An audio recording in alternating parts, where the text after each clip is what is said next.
Hello दोस्तों, आपके अपने यूट्यूब चैनल विजयवाला में आपका स्वागत है। दोस्तों, आज हम लोग संस्कृत बुक का वीवीआई क्वेश्चन देखने जा रहे हैं। जैसा कि हमने पहले वीडियो में बताया था कि आपके बुक का टोटल 14 चैप्टर का बारी बारी से एक एक चैप्टर करके ऑब्जेक्टिव देखेंगे। तो आइए हम लोग बिना देरी किए हुए ऑब्जेक्टिव पर चलते हैं।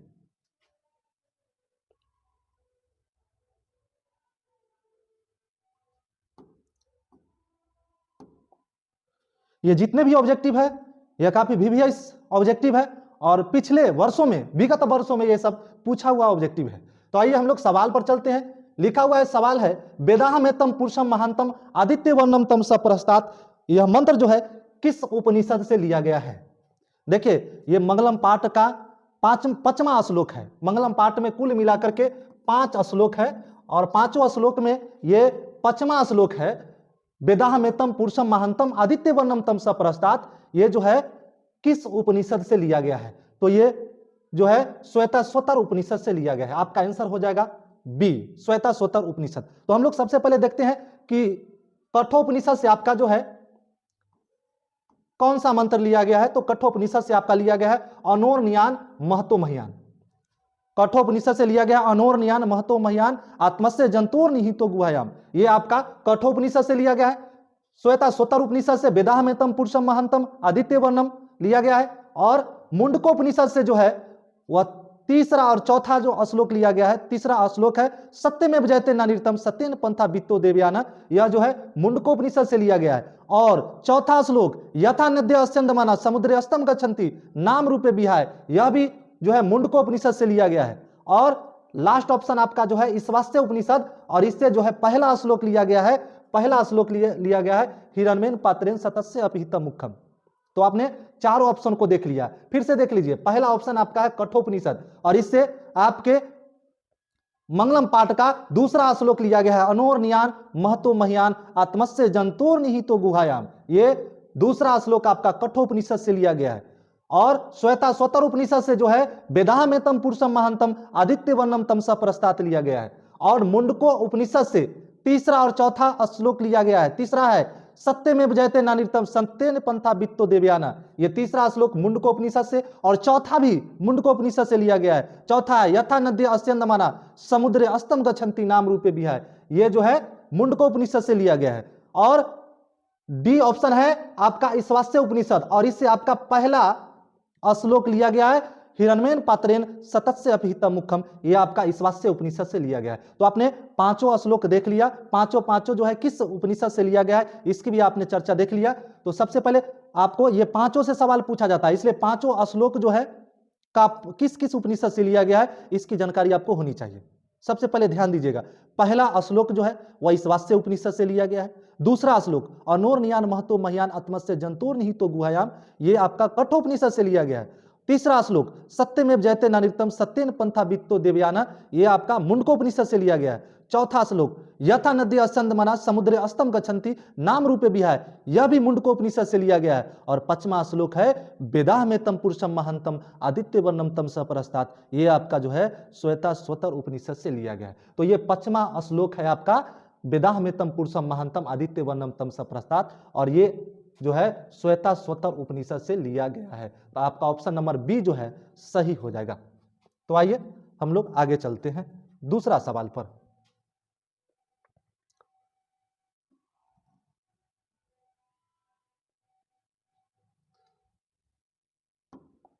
दूसरा सवाल है मंगलम पाठ कहां से संकलित है? मंगलम पाठ कहां से संकलित है, यानी मंगलम पाठ कहां से लिया गया है? तो मंगलम पाठ जो है वह उपनिषद से लिया गया है। मंगलम पाठ कहां से लिया गया है? उपनिषद से लिया गया है। तो आपको सवाल पूछेगा कि उपनिषद कितने हैं? तो उपनिषद जो है, उपनिषद की संख्या जो है 108 है।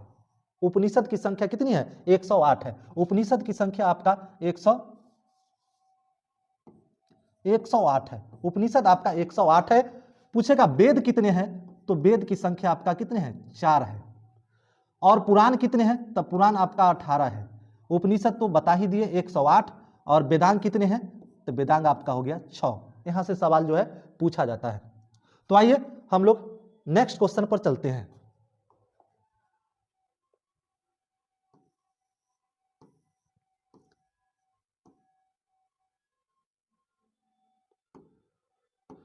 तो अगला क्वेश्चन है 3 नंबर, अनोर्नियान महतो महियान आत्मस्य जंतुर निहितो गुह्याम किस उपनिषद से लिया गया है, किस उपनिषद से संग्रहित है, यानी किस उपनिषद से लिया गया है। तो पहले ही बता दिए थे, ये जो है मंगलम पाठ का ये दूसरा श्लोक है। पहला श्लोक है हिरण्मेन पात्रेन सतस्य अपीत मुखम, जो ईशावास्य उपनिषद से लिया गया है। ये दूसरा श्लोक है अनोर्नियान महतो महियान आत्मस्य जंतुर निहितो गुह्याम, यह जो है कठोपनिषद से लिया गया है। तो आपका आंसर हो जाएगा बी, कठोपनिषद। इसी कठोपनिषद से आपका अनोर्नियान महतो महियान लिया गया है। और मुंडकोपनिषद से 2 श्लोक लिया गया है, सत्यमेव जयते और यथा नद्य अस्यंदमाना समुद्रे अस्तम गच्छन्ति। श्वेता स्वतर उपनिषद से पहले ही बता दिए हैं, वेदाह में तम पुरुषम महांतम आदित्य वर्णम तम सप्रस्तात लिया गया है। और इस वास्य उपनिषद से जो है लिया गया है हिरण्मेन पात्रेन सतस्य अपिहितम मुखम। तो अगला क्वेश्चन पर हम लोग फिर चलते हैं।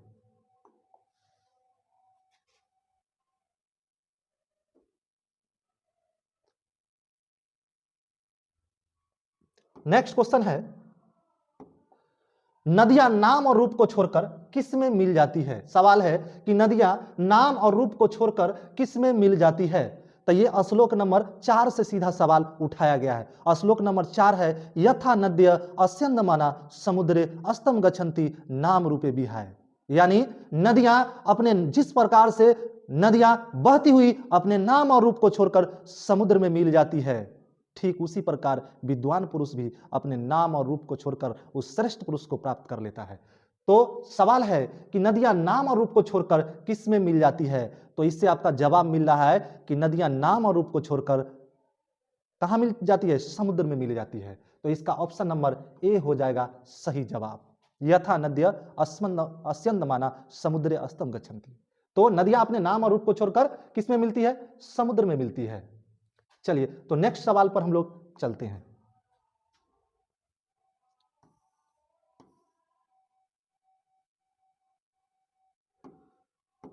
नेक्स्ट सवाल है, महान से भी महान क्या है। महान से भी महान क्या है, यह श्लोक नंबर 2 से उठा लिया गया है। अनोर्नियान महतो महियान आत्मस्य जंतुर निहितो गुह्याम।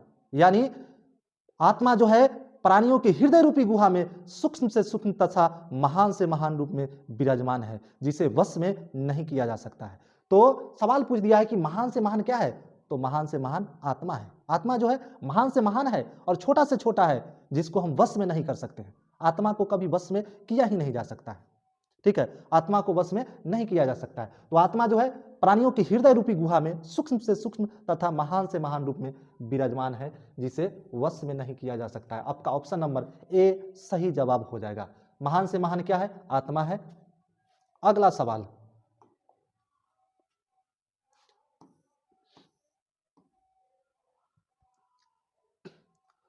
अगला सवाल है, यह संपूर्ण संसार किसके द्वारा अनुशासित है। यह संपूर्ण संसार किसके द्वारा अनुशासित है। तो यह संपूर्ण संसार जो है वह परमात्मा के द्वारा अनुशासित है। यह संपूर्ण संसार परमात्मा के द्वारा अनुशासित है। तो हम लोग फिर नेक्स्ट क्वेश्चन पर चलते हैं। नेक्स्ट 7वां क्वेश्चन है,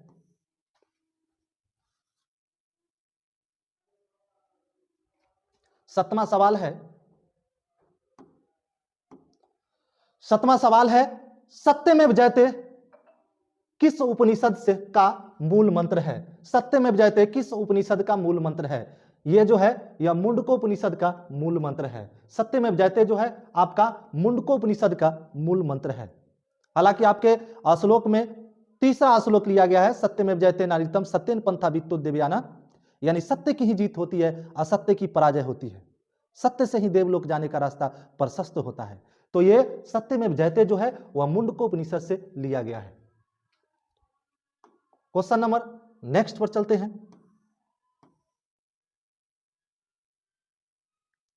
क्वेश्चन नंबर नेक्स्ट है, हिरणमयन पात्रेन डॉट डॉट डॉट डॉट किस, यह मंत्र जो है किस उपनिषद से लिया गया है। यानी हिरणमयन पात्रेन सतस्य अपहितम मुखम किस उपनिषद से लिया गया है। किस उपनिषद से लिया गया है, ये ईशावास्य उपनिषद से लिया गया है। हमने पहले क्वेश्चन, इससे पिछले क्वेश्चन में इसकी पूरा व्याख्या कर दिया था कि ईशावास्य उपनिषद से जो है वह हिरण्मेन पात्रेन सतस्य अपिहितम मुखम लिया गया है, और मुंडकोपनिषद से 2 गो लिया गया है, तीसरा और चौथा सत्यमेव जयते नारीतम और यथा नदी असंदमना मुंडकोपनिषद से लिया गया है, और कठोपनिषद से लिया गया है अनोर्नियान महतो महियान आत्मस्य जंतुर निहितो गुह्याम, और श्वेता स्वतर उपनिषद से 5वां श्लोक लिया गया है वेदाहमेतम पुरुषम महांतम आदित्य वर्णम तम सप्रस्तात्। ये 5वां श्लोक जो है श्वेता स्वतर उपनिषद से लिया गया है। चलिए हम लोग नेक्स्ट अगला क्वेश्चन पर चलते हैं।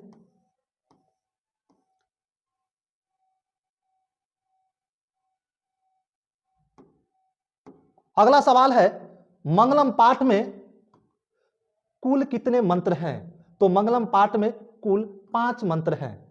मंगलम पाठ में कुल कितने मंत्र हैं? 5 मंत्र है। पहला मंत्र है हिरण्मेन पात्रेन सतस्य अपिहितम मुखम, दूसरा मंत्र है अनोनियान महतो महियान आत्मस्य जंतुर निहितो गुहायाम, और तीसरा मंत्र है सत्यमेव जयते नारीतम सत्येन पंथा वित्तो देवयाना, और चौथा मंत्र है आपका यथा नदी अस्यंदमना समुद्रे अस्तम गच्छन्ति नाम रूपे विहाय, और 5वां मंत्र है वेदाहमेतम पुरुषम महंतम आदित्य वर्णम तम सप्रस्तात्।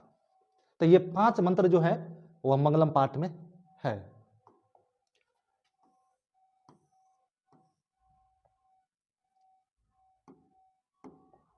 अगला सवाल है सत्य का मुख किससे ढका है? सत्य का मुख किससे ढका है? यह श्लोक नंबर 1 से उठाया गया सवाल है। हिरण्मेन पात्रेन सतस्य अपिहितम मुखम, यानी सत्य का मुख सोने रूपी पात्र से ढका हुआ है। सत्य का मुख किससे ढका हुआ है? सोने रूपी पात्र से, यानी हिरण्मयन पात्रेन से ढका हुआ है। हिरण्मयन पात्र से ढका हुआ है। तो सत्य का मुख किससे ढका हुआ है? हिरण्मय पात्र से ढका हुआ है, यानी सोने रूपी पात्र से ढका हुआ है। ऑप्शन नंबर बी हो जाएगा सही जवाब। अगला क्वेश्चन है आपका 11 नंबर क्वेश्चन है सत्यमेव जयते किस उपनिषद का मूल मंत्र है? फिर से सवाल वही है, सत्यमेव जयते किस उपनिषद का मूल मंत्र है? तो सत्यमेव जयते जो है वह मुंडकोपनिषद का मूल मंत्र है। चलिए नेक्स्ट क्वेश्चन पर हम लोग चलते हैं।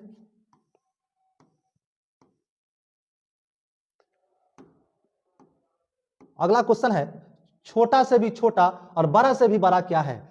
तो यह श्लोक नंबर 2 से उठाया गया है। अनूर्नियान महतो महियान आत्मस्य जंतुर निहितो गुहायाम। तो बताया है कि आत्मा जो है प्राणियों की हृदय रूपी गुहा में सूक्ष्म से सूक्ष्म तथा महान से महान रूप में विराजमान है, जिसे वश में नहीं किया जा सकता है। तो सवाल पूछता है कि छोटा से भी छोटा और बड़ा से भी बड़ा क्या है? तो छोटा से भी छोटा और बड़ा से भी बड़ा यानी सूक्ष्म से सूक्ष्म और महान से महान है आत्मा। तो ऑप्शन नंबर सी हो जाएगा सही जवाब। आगे है क्वेश्चन नंबर 13।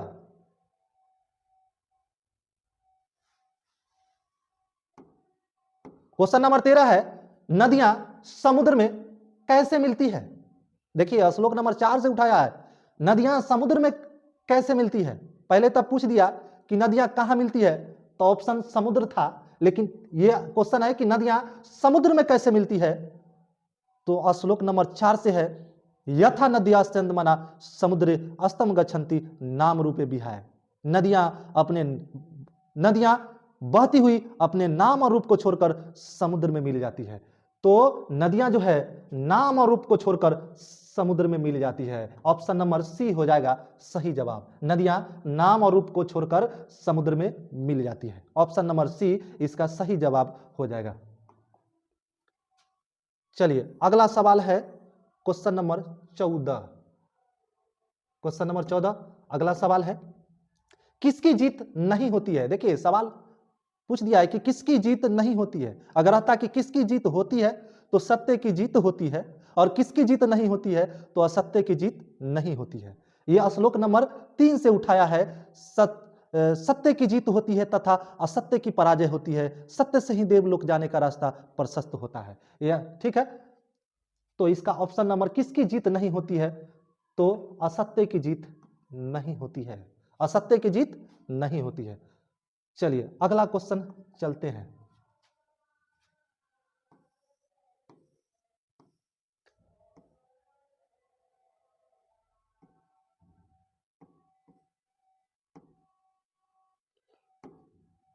अगला सवाल है अनोनियान ... महियान पद्यांश के रिक्त स्थान में कौन सा पद होगा? तो श्लोक का आप लोग को थोड़ा श्लोक भी आना चाहिए। श्लोक को रिक्त यानी रिक्त स्थान की पूर्ति करने वाला पूछ दिया है। और अनोन्यान महतो महियान आत्मस्य जंतुर निहितो गुहायाम, तो सवाल पूछ दिया है कि अनोन्यान डॉट डॉट महियान, इसमें खाली जगह में भरना है कि क्या भराएगा? तो ऑप्शन है महतो, जगतो, जंतु, वित्तो।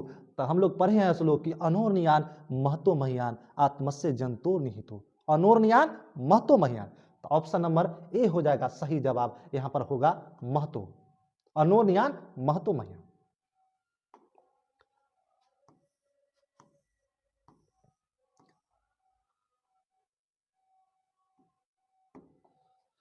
अगला है क्वेश्चन नंबर 16 है, सोनमय पात्र से किसका मुख ढका हुआ है? यानी सोने रूपी पात्र से किसका मुख ढका हुआ है?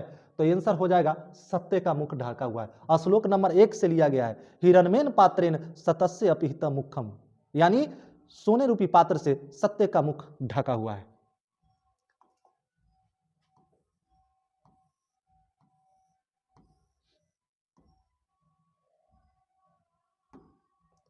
अगला सवाल है, यथा नद्य अस्यंदमाना डॉट डॉट डॉट पुरुषम उपैति दिव्यम पद्यांश किस उपनिषद का है? यानी ये चौथा श्लोक है, ये चौथा श्लोक है मंगलम पाठ का। यथा नदी अस्यंदमाना समुद्रे अस्तम गच्छन्ति नाम रूपे विहाय, तो श्लोक जो है यह चौथा श्लोक है और चौथा श्लोक ये मुंडकोपनिषद से लिया गया है। ये बताए हुए हैं कि यथा नदी अस्यंदमाना जो है यह मुंडकोपनिषद से लिया गया। तीसरा भी सत्यमेव जयते नानिर्तम मुंडकोपनिषद से लिया गया है, ठीक है। और इस वास्ते से आपका पहला लिया गया है कौन? हिरण्मेन पात्रेन। और कठोपनिषद से दूसरा लिया गया है कौन? अनोन्यान महतो महियान। और श्वेताश्वतर उपनिषद से कौन लिया गया है? वेदाहमेतम पुरुषम महांतम आदित्य वर्णम तम सप्रस्तात्, ये श्वेताश्वतर उपनिषद से लिया गया है। तो आपका आंसर हो जाएगा यथा नदी अस्यंदमाना जो है वह मुंडकोपनिषद से लिया गया है। ऑप्शन नंबर बी इसका सही जवाब हो जाएगा।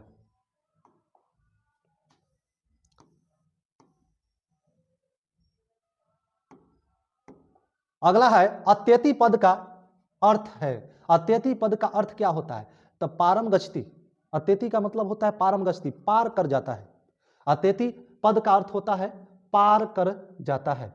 ये आपके किताब में मिलेगा, मंगलम पाठ में मिलेगा, शब्दार्थ में मिलेगा। ठीक से इसको पूरा पढ़ लीजिएगा तो निश्चित रूप से एक भी ऑब्जेक्टिव आपका नहीं छूटेगा। तो अत्यति पद का अर्थ है पार कर जाता है। ऑप्शन नंबर ए हो जाएगा सही जवाब।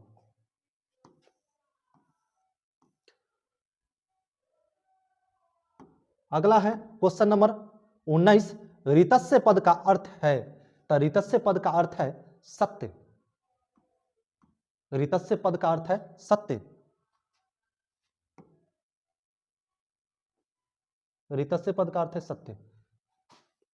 तो आज 19 क्वेश्चन ही था जो काफी इंपॉर्टेंट क्वेश्चन है। आपके परीक्षा के संदर्भ में यह सब पूछा गया सवाल है। विगत वर्षों में ये सब सवाल जो है, जितने सवाल हमने आपको दिखाया ये सब पूछा हुआ है, जो लगातार 2011 से लेकर अभी तक ये मंगलम पाठ से पूरा सवाल, ये 19 क्वेश्चन जो था वह पूछा हुआ था। विगत वर्षों में ये सब सवाल पूछा गया। इसी तरह के सवाल जो है आपके एग्जाम में पूछा जाएगा। तो इसी तरह से हम अगले चैप्टर पाटलिपुत्र वैभव चैप्टर का जो है फिर मोस्ट वीवीआई सवाल लेकर आएंगे जो विगत वर्षों में पूछा गया है। इससे आपको अंदाजा मिलेगा कि किस तरह के सवाल बोर्ड में पूछा जाता है और उसी तरह से आप तैयारी करेंगे। निश्चित रूप से आपका पूरा ऑब्जेक्टिव सही होगा। 50 में 50 ऑब्जेक्टिव जो है निश्चित रूप से आप सही कर सकते हैं और अपने वादा को, अपने सपना को 90+ यानी 95+ संस्कृत में मार्क्स निश्चित रूप से प्राप्त कर सकते हैं। और लगातार इस वीडियो को देखते रहिए। लगातार जो है आपका 14 चैप्टर तक जो है एक एक करके वीडियो आते रहेगा और इस वीडियो को देखिए, काफी लाभ होगा। और इसी तरह इसको आप पढ़ते रहिए, अपने दोस्तों में शेयर करते रहिए। और यदि आप नए इस चैनल पर आए हैं तो इसको सब्सक्राइब कर लीजिए। पाटलिपुत्र वैभव से हम लोग विगत वर्षों के प्रश्न लेकर आए हैं। तो आइए, आपके 2025 के बोर्ड एग्जाम में आने की काफी संभावना है। तो आइए हम लोग बिना देर के किए हुए सवाल पर चलते हैं। तो सवाल है, पहला सवाल है, पहला क्वेश्चन है, मेगास्थनीज किसके समय में आया था? यानी मेगास्थनीज जो है किसके समय में पटना आया था? तो मेगास्थनीज जो है वह चंद्रगुप्त मौर्य के काल में पटना आया था। ऑप्शन नंबर सी जो है सही जवाब हो जाएगा। मेगास्थनीज चंद्रगुप्त मौर्य के शासनकाल में पटना आया था। तो सबसे पहले हम देखते हैं ऑप्शन नंबर ए पर अशोक के समय। तो अशोक के समय पटना जो है सबसे अधिक समृद्ध था, अधिक समृद्ध था अशोक के समय पटना।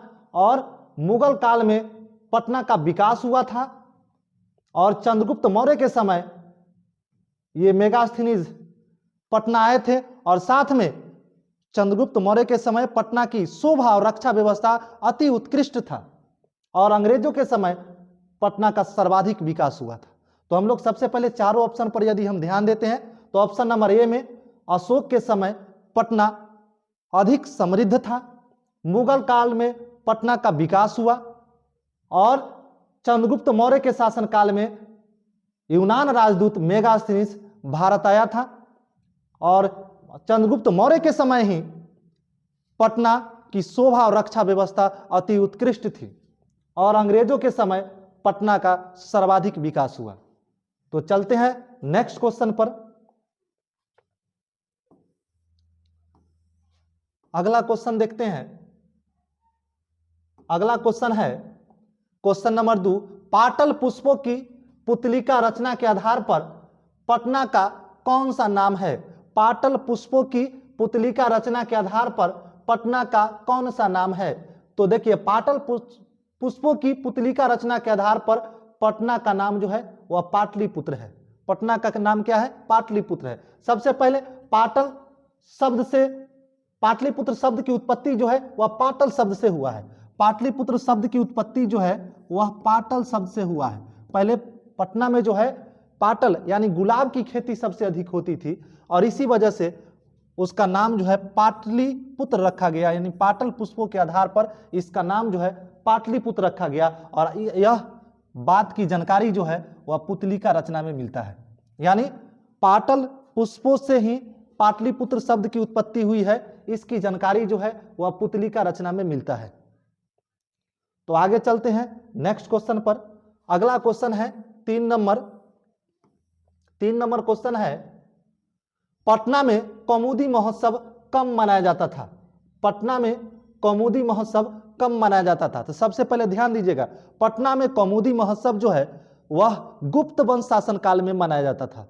और किस ऋतु में मनाया जाता था? तो शरद ऋतु में मनाया जाता था। तो सबसे पहले हम लोग ऑप्शन की ओर चलेंगे। ऑप्शन ए है अशोक के समय, बी है मुगल काल में, सी है चंद्रगुप्त मौर्य के काल में और डी है अंग्रेजों के समय। तो सबसे पहले यह चारों ऑप्शन जो है क्वेश्चन के हिसाब से गलत है। इसका आंसर होना चाहिए पटना में कौमुदी महोत्सव कब मनाया जाता था? तो ऑप्शन आंसर हो जाएगा गुप्त वंश शासन काल में जो है पटना में कौमुदी महोत्सव मनाया जाता था, गुप्त वंश शासन काल। तो ऑप्शन पूरा इसका जो है रॉन्ग हो जाएगा, इसका सही आंसर हो जाएगा गुप्त वंश शासन काल। गुप्त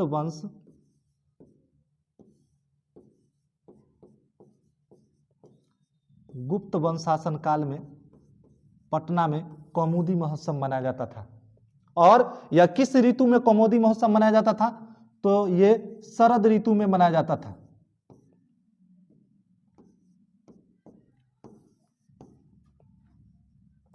ये शरद ऋतु में कौमुदी महोत्सव जो है वह मनाया जाता था और गुप्त वंश शासन काल में इसकी शुरुआती होती थी। और पता है कौमुदी महोत्सव की तुलना जो है यह अभी दुर्गा पूजा से किया जाता है, दुर्गा पूजा से इसकी तुलना की जाती है। ठीक है, तो अगले क्वेश्चन पर हम लोग चलते हैं। नेक्स्ट क्वेश्चन पर चलते हैं। क्वेश्चन नंबर 4 है, क्वेश्चन नंबर 4 है, कौमुदी महोत्सव किस ऋतु में मनाया जाता था? हमने पहले ही बता दिया था कि कौमुदी महोत्सव जो है वह शरद ऋतु में मनाया जाता है। शरद ऋतु में कौमुदी महोत्सव मनाया जाता था। और ये किस वंश शासन काल में? तो गुप्त वंश शासन काल में मनाया जाता था। तो ऑप्शन नंबर डी जो है आपका सही जवाब हो जाएगा। अगला क्वेश्चन पर चलते हैं। अगला क्वेश्चन है, कुटनिमताख्य नामक काव्य के कवि कौन है? देखिए कुटनीतम लिख दिया है, कुटनिमतम, ये कुटनिमताख्य नामक काव्य के कवि कौन है? तो इसका आंसर होना चाहिए दामोदर गुप्त। इसका आंसर हो जाएगा दामोदर गुप्त। दामोदर गुप्त जो है कुटनिमताख्य नामक काव्य के रचनाकार है, कवि है इसका। और राजशेखर किसका है? राजशेखर जो है काव्य मीमांसा की लेखक है। राजशेखर काव्य मीमांसा के हैं और कूटनिम्ताख्य के कौन है? तो दामोदर गुप्त है। तो ये दोनों का देखिए, राजशेखर का है काव्य मीमांसा और दामोदर गुप्त का क्या है? कूटनिम्ताख्य नामक काव्य है। और विशाख दत्त किसका है? मुद्रा राक्षस नामक नाटक के लेखक है विशाख दत्त। ठीक है, तो आगे हम लोग चलते हैं, नेक्स्ट क्वेश्चन पर चलते हैं।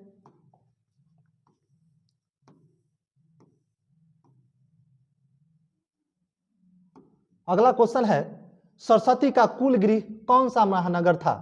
तो सरस्वती का कुल गृह जो है वह पटना नामक महानगर था। यह पटना महानगर जो है सरस्वती का कुल गृह है। शिक्षा का प्राचीन केंद्र जो है वह पटना रहा है। ऐसा दामोदर गुप्त ने अपने रचना कूटनिम्ताख्य नामक काव्य में लिखा है कि पटना जो है पृथ्वी पर तिलक के समान है और शिक्षा का प्राचीन केंद्र पटना है।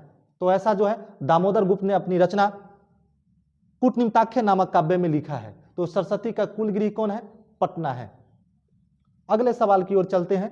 अगला सवाल आपका 7 नंबर है और 7 नंबर क्वेश्चन पर चलते हैं। 7 नंबर क्वेश्चन है, परिभूत पुरंदर स्थानम, परिभूत पुरंदर स्थानम की संज्ञा किसे दी गई है?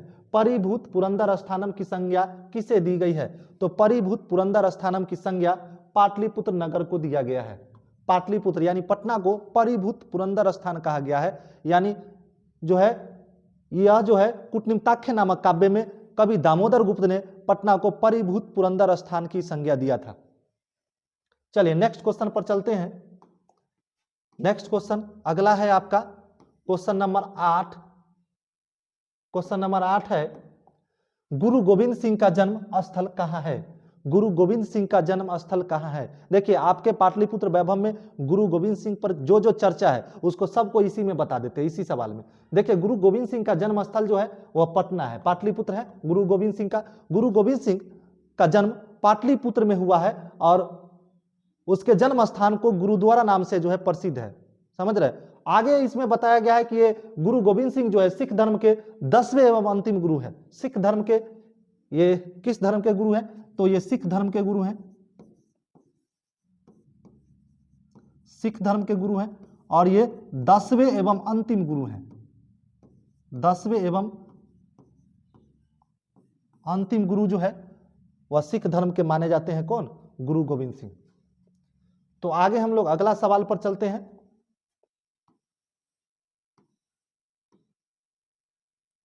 यूनान का राजदूत कौन था? तो यूनान का राजदूत जो है वह मेगास्थनीज था। यूनान का राजदूत जो है,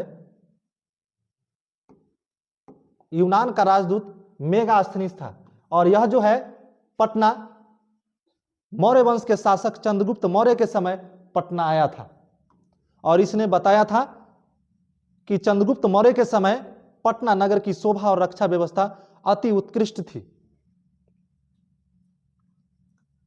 अगला सवाल है क्वेश्चन नंबर 10। क्वेश्चन नंबर 10 है, किसके काल में पाटलिपुत्र की रक्षा व्यवस्था उत्कृष्ट थी? तब पहले ही बता दिए थे कि यह चंद्रगुप्त मौर्य के समय पटना की शोभा और रक्षा व्यवस्था अति उत्कृष्ट था और पटना अधिक समृद्ध था अशोक के समय। याद रखिएगा, समृद्ध से सवाल पूछेगा तो आंसर हो जाएगा अशोक, लेकिन रक्षा और शोभा और रक्षा व्यवस्था से अगर सवाल पूछता है तो इसका आंसर सीधा हो जाएगा चंद्रगुप्त मौर्य। चंद्रगुप्त मौर्य के समय पटना की रक्षा व्यवस्था और उसकी सुंदरता जो है काफी अच्छी थी। ठीक है, अगले सवाल पर हम लोग चलते हैं। अगला सवाल 11 है, क्वेश्चन नंबर 11 पर चलते हैं। क्वेश्चन नंबर 11 है, पाटलिपुत्र वैभव पाठ में किस शहर का वर्णन है?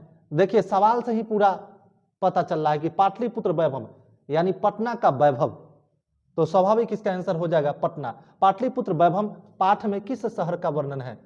तो ये जो है पटना शहर का वर्णन है। किसका वर्णन है? पटना शहर का वर्णन है, जो कि पूरा सवाल से ही दिखाई देता है इसका आंसर। अगले सवाल की ओर चलते हैं। अगला सवाल है दामोदर गुप्त ने किस काव्य की रचना की? दामोदर गुप्त ने किस काव्य की रचना की? तो दामोदर गुप्त जो है वह कूटनिम्ताख्य नामक काव्य की रचना की। इसका ऑप्शन नंबर डी हो जाएगा सही जवाब। ये काव्य मीमांसा के लेखक कौन है? ये राजशेखर है। काव्य मीमांसा के लेखक है राजशेखर, और मुद्रा राक्षस नामक नाटक के लेखक कौन है?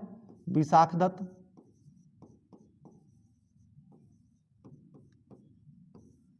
ठीक है, तो इस तरह से ये दोनों आपके जो है सिलेबस में है।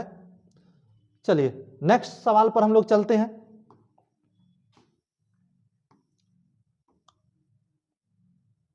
अगला क्वेश्चन पर चलते हैं। अगला क्वेश्चन है पाटलिपुत्र किस प्रांत की राजधानी थी? पाटलिपुत्र किस प्रांत की राजधानी थी? तो यह बिहार प्रांत की राजधानी थी, पटना। पटना जो है वह बिहार राज्य की राजधानी थी। अगले क्वेश्चन पर चलते हैं।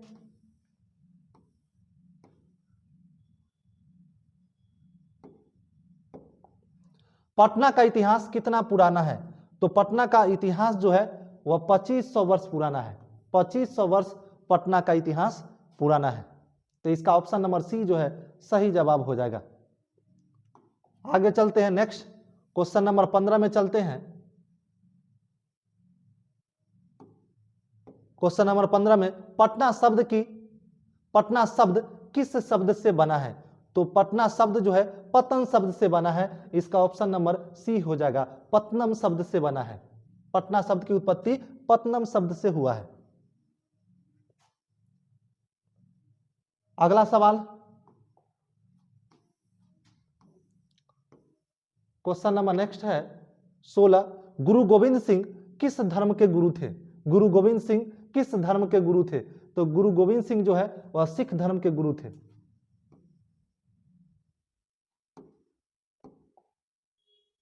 गुरु गोविंद सिंह किस धर्म के गुरु थे? सिख धर्म के गुरु थे। ऑप्शन नंबर डी जो है सही जवाब हो जाएगा। और गुरु गोविंद सिंह सिख धर्म के 10वें एवं अंतिम गुरु थे। इनका जन्म पटना में हुआ है। अगला सवाल, अगला है क्वेश्चन नंबर 17। क्वेश्चन नंबर 17 है पटना में गंगा नदी पर कौन सेतु है? तो पटना में गंगा नदी पर जो है वह गांधी सेतु है। यह एशिया महादेश का सबसे लंबा सेतु पुल है। गांधी सेतु पुल एशिया महादेश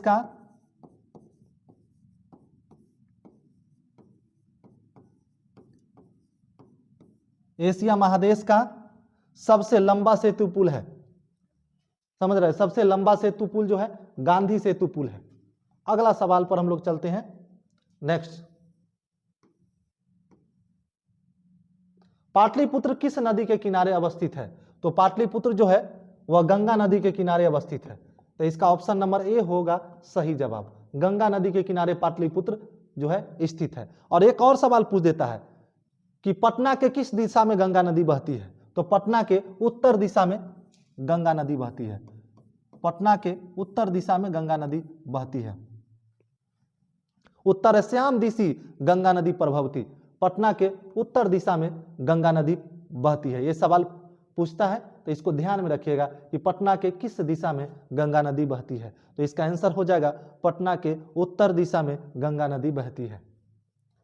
अगला क्वेश्चन 19। क्वेश्चन नंबर 19 है पटना में हमेशा युद्ध, आग और बाढ़ का भय पटना में हमेशा युद्ध, आग और बाढ़ का भय रहेगा, किसने कहा था? देखिए, ये भगवान बुद्ध ने कहा था। पटना में बार बार आते थे और महात्मा बुद्ध के समय पटना का नाम था पाटलीग्राम। ध्यान रखिएगा, महात्मा बुद्ध के समय पटना का नाम था पाटलीग्राम और भगवान बुद्ध ने यहाँ पर अनेकों बार आए। और जब जब भगवान बुद्ध आते थे तो एक बार भगवान बुद्ध ने पटना के बारे में, पाटलीग्राम के बारे में उन्होंने भविष्यवाणी किया और भविष्यवाणी करते हुए कहा कि यह गांव जो है एक दिन अवश्य महानगर बनेगा, लेकिन लड़ाई झगड़ा, अगलग्गी और बाढ़ से हमेशा ग्रसित रहेगा। 3 चीज कहा था। ये गांव जो है, ये पाटलीग्राम गांव जो है एक दिन महानगर अवश्य बनेगा, लेकिन अगलग्गी, बाढ़ और लड़ाई झगड़ा से हमेशा ग्रसित रहेगा। सब्जेक्टिव में पूछ देता है कि पटना, महात्मा बुद्ध ने पटना के विषय में क्या कहा था, तो आपको इस तरह से लिखना होगा कि महात्मा बुद्ध ने पटना के विषय में कहा था कि यह गांव एक दिन अवश्य महानगर बनेगा, लेकिन लड़ाई झगड़ा, अगलग्गी और बाढ़ से हमेशा ग्रसित रहेगा। तो ऑप्शन नंबर ए हो जाएगा सही जवाब। पटना में हमेशा युद्ध, आग और बाढ़ का भय रहेगा, ऐसा भगवान बुद्ध ने कहा था। अगला सवाल की ओर चलते हैं, क्वेश्चन नंबर 20। और क्वेश्चन नंबर 20 है, गोल घर कहाँ है? तो गोल घर कहाँ है? पटना में है। गोल घर कहाँ है? पटना में है। चलिए नेक्स्ट क्वेश्चन पर चलते हैं।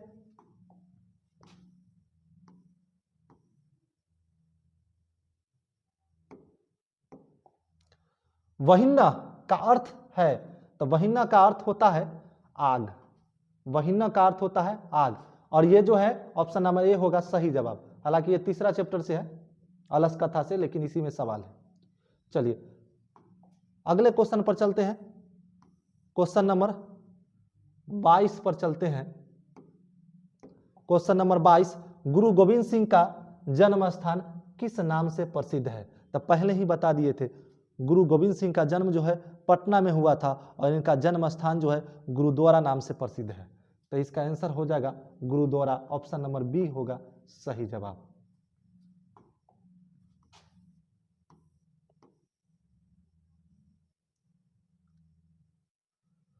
अगला क्वेश्चन है पाटलिपुत्र पटना के नाम से कब प्रसिद्ध हुआ? तो पाटलिपुत्र जो है वह पटना के नाम से मध्यकाल में प्रसिद्ध होता है। किस काल में प्रसिद्ध होता है? मध्यकाल में पटना के नाम से पाटलिपुत्र प्रसिद्ध होता है। ठीक है, तो ऐसे ऑप्शन पर अगर हम डिटेल देखते हैं, तब मुगल वंश में, हालांकि मध्यकाल में पटना हजारों वर्षों तक पिछड़ा रहा, मध्यकाल में पटना हजारों वर्षों तक पिछड़ा रहा। इसकी जानकारी जो है विशाख दत्त के एक नाटक है जिसका नाम है मुद्रा राक्षस नामक नाटक से जानकारी मिलती है। मध्यकाल में पटना हजारों वर्षों तक पिछड़ा रहा, इसकी जानकारी मुद्रा राक्षस नामक नाटक से मिलती है। ये मुद्रा राक्षस नामक नाटक के रचयिता हैं विशाख दत्त। और मुगल वंश में जाकर के फिर जब मुगल काल आया 1526 के बाद, बाबर का आक्रमण होता है, मुगल वंश की स्थापना होती है, तब से पटना का विकास होता है। और पटना का विकास होता है, लेकिन जैसे ही अंग्रेजी शासनकाल आता है, अंग्रेजी के शासनकाल में पटना का सर्वाधिक विकास होता है। पटना का सर्वाधिक विकास जो है वह अंग्रेजी शासनकाल में होता है, लेकिन पटना का विकास जो है वह मुगल शासनकाल में होता है। और गुप्त वंश शासनकाल में बताए थे कि गुप्त वंश शासनकाल में कौमुदी महोत्सव मनाया जाता था। समझ रहे हैं? ये कौमुदी महोत्सव गुप्त वंश शासनकाल में मनाया जाता था। और पाटलिपुत्र पटना नाम से प्रसिद्ध कब होता है? ये मध्यकाल में। ऑप्शन नंबर सी हो जाएगा सही जवाब। अगला क्वेश्चन है क्वेश्चन नंबर 24। क्वेश्चन नंबर 24 है, पटना नगर की पालिका देवी कौन है? तो पटना नगर की पालिका देवी जो है पटन देवी है, और ये पटन देवी की पूजा आज भी की जाती है। ये पटना नगर की पालिका देवी है। अगले क्वेश्चन पर चलते हैं, 25 नंबर क्वेश्चन नंबर 25 है। क्वेश्चन नंबर 25 है, सिखों के 10वें गुरु कौन थे? 10वें व अंतिम गुरु जो है वह गुरु गोविंद सिंह थे। तो इसका ऑप्शन नंबर सी हो जाएगा सही जवाब। सिख धर्म के 10वें एवं अंतिम गुरु जो है वह गुरु गोविंद सिंह थे। अगर आपको बता दें कि सिख धर्म के प्रथम गुरु और संस्थापक कौन थे, तो ये गुरु नानक थे। गुरु नानक जो है सिख धर्म के प्रथम गुरु हैं, और ये संस्थापक भी है। गुरु नानक ये सिख धर्म के प्रथम गुरु हैं, और यह जो है स्थापना भी किए हैं। ठीक है, गुरु तेग बहादुर जो है सिख धर्म के 9वें गुरु है। ठीक है, नेक्स्ट पर चलते हैं अगला। और फिर एक रामदास है यहां पर, तो रामदास आपका यह चौथे गुरु हैं, चौथे गुरु हैं। अगला सवाल है, राजशेखर का प्रमुख काव्य ग्रंथ कौन है? राजशेखर का प्रमुख काव्य ग्रंथ कौन है? तो राजशेखर का प्रमुख काव्य ग्रंथ जो है वह काव्य मीमांसा है। राजशेखर का प्रमुख काव्य ग्रंथ कौन है? तो राजशेखर का प्रमुख काव्य ग्रंथ जो है वह काव्य मीमांसा है। काव्य मीमांसा जो है वह राजशेखर की प्रमुख काव्य ग्रंथ है। नेक्स्ट क्वेश्चन पर चलते हैं, ऑप्शन नंबर इसका बी हो जाएगा सही जवाब। क्वेश्चन नंबर अगला, काव्य मीमांसा के कवि कौन है? तो काव्य मीमांसा के कवि जो है वह राजशेखर है। यह पहले सवाल में दिखाई दे रहा था। क्वेश्चन नंबर 28, और ये 28 का जो है क्वेश्चन के ऑप्शन तो ठीक है लेकिन क्वेश्चन भी गलत है, इसको हम लोग स्किप करते हैं। अगले क्वेश्चन की ओर चलते हैं। अगला क्वेश्चन है, ग्रामोऽयं महानगरम भविष्यति किंतु कलहस्य अग्निदाहस्य जलपुरस्य सर्वदा आक्रांतम भविष्यति, यह किन की उक्ति है? यानी लिखा हुआ है ग्रामोऽयं महानगरम भविष्यति किंतु कलहस्य अग्निदाहस्य जलपुरस्य सर्वदा आक्रांतम भविष्यति, यानी यह गांव एक दिन महानगर होगा। पटना के बारे में, पाटलीग्राम के बारे में महात्मा बुद्ध ने कहा था कि यह गांव एक दिन महानगर होगा किंतु लड़ाई झगड़ा, अगलग्गी और बाढ़ से हमेशा ग्रसित होगा। यह कथन किसकी है? यह कथन जो है भगवान बुद्ध की है। ऑप्शन नंबर ए इसका सही जवाब हो जाएगा। चलिए अगला क्वेश्चन चलते हैं।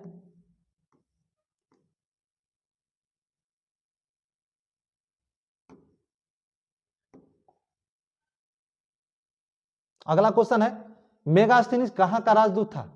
तो मेगास्थनीज जो है यूनान का राजदूत था और यह चंद्रगुप्त मौर्य के समय भारत आया था। अगला क्वेश्चन है, मही का अर्थ क्या है? तो मही का अर्थ जो है वह पृथ्वी होगा। मही का अर्थ पृथ्वी होगा। ऑप्शन नंबर बी आपका सही जवाब हो जाएगा।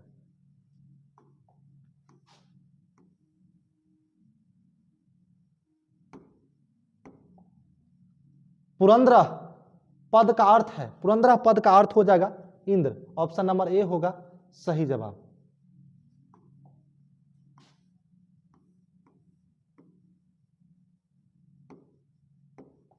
अगला है, गोविंद सिंह सिख संप्रदाय गुरु डैश गुरु आशित रिक्त स्थान की पूर्ति उचित विकल्प से करे। यानी गुरु गोविंद सिंह जो है सिख धर्म संप्रदाय के कैमे गुरु थे? तो ये गुरु गोविंद सिंह जो है सिख धर्म के 10वें एवं अंतिम गुरु थे। तो इसका ऑप्शन नंबर सी हो जाएगा सही जवाब। तो आज के लिए इतना ही, फिर हम लोग अगले वीडियो में अलस कथा का मोस्ट इंपोर्टेंट क्वेश्चन लेकर आएंगे।